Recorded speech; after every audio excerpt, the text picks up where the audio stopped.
চলছে আষাঢ় মাস। ভরা বর্ষায় মাঝে মধ্যে অব্যাহত রয়েছে বৃষ্টি। খাল বিল ও জলাশয় পানিতে পরিপূর্ণ। বর্ষার নতুন পানি পেয়ে মাছের ঝাঁকের বিচরণ শুরু হয়েছে।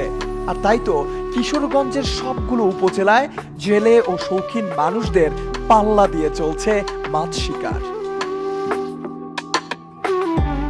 কয়েকদিন ধরে টানা বৃষ্টিতে কিশোরগঞ্জের বিভিন্ন এলাকার খাল বিল ও জলাশয়গুলো এখন পানিতে টইটুম্বর।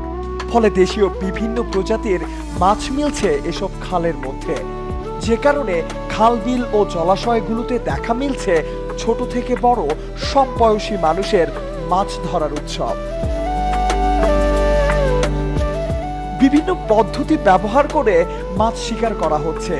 ঝাঁকি জাল, টানা জাল, ঠেলা জাল, বেল, পেতে রাখা জাল, ছাই, বড়শি সহ আরো নাম না জানা অনেক পদ্ধতি ব্যবহার করে মাছ শিকার করছেন স্থানীয় জেলেরা।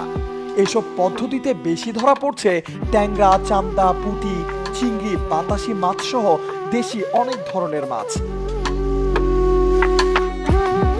খাল বিলের সাথে ধানের জমিগুলো এখন পানিতে টইটুম্বর।